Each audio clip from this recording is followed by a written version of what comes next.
Well everyone, it's time for us to go and take a look at the Samsung Galaxy S23 FE, and let's go and see how it holds up in the middle part of 2024. Now, the big thing to keep in mind with these particular phones is that they're very good quality. There's a lot of cool stuff going on with these particular devices. I don't know if I would recommend the average person to go and buy these particular phones, not because these phones are bad, but because there might be better devices to go and pick up rather than these ones. So we'll talk about that throughout this whole entire video. If you want to pick up, these things in the description, you can get them from there and you can help support the channel at the exact same time. Now, the big thing to keep in mind with these particular phones is that without a doubt, these types of phones are still very much worth buying. The outside of these particular devices still look very, very good in my personal opinion. Like on the front side, you're basically getting the 6.4-inch dynamic AMOLED display, and it's still a very good panel for the most part. I definitely do think if you're going to go through purchase a device, these things are not bad options, and I generally do think, like I mentioned before, if you're going to go through and pick up a device, it's a very decent option in my personal opinion.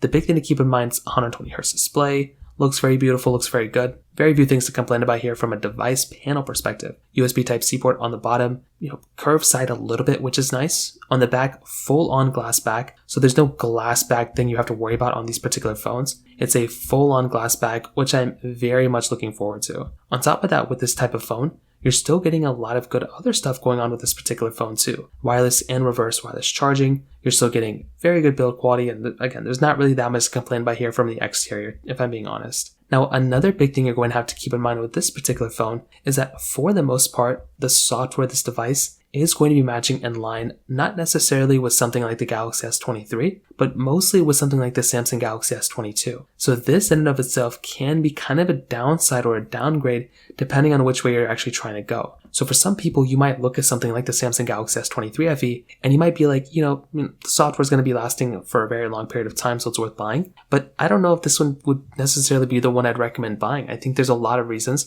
why something like the Samsung Galaxy S23 FE might not be the best way to go because of the software perspective. And because of the price in the brand new market, you might as well go and swing for something like the Samsung Galaxy S23, like the standard one. It's only going to be slightly more expensive, and that one makes a lot more sense in my personal head to go and recommend than something like the Samsung Galaxy, S23 FE. So take that as you will, but that's kind of the big thing to kind of keep in mind here too. I'm personally looking at a device like these ones, and that's kind of what I'd recommend thinking about, is that with a device like this, it doesn't really make a lot of sense to go ahead and basically, buy this type of phone because you're probably going to go through and get a better device on a Samsung Galaxy S23 for like around the same price. So take that as you will. Also, in terms of the performance, you're going to be getting that Qualcomm Snapdragon 8 Gen 1 chipset inside of this particular device, and you're still going to be getting 8GB of RAM. From that side, again, it kind of makes a little bit more sense to go and buy a different type of phone, and that's kind of what all this stuff kind of comes down to. Like, you're kind of better off getting phones in the used market, rather than this thing. I still think a Samsung Galaxy S23 is a very fast phone,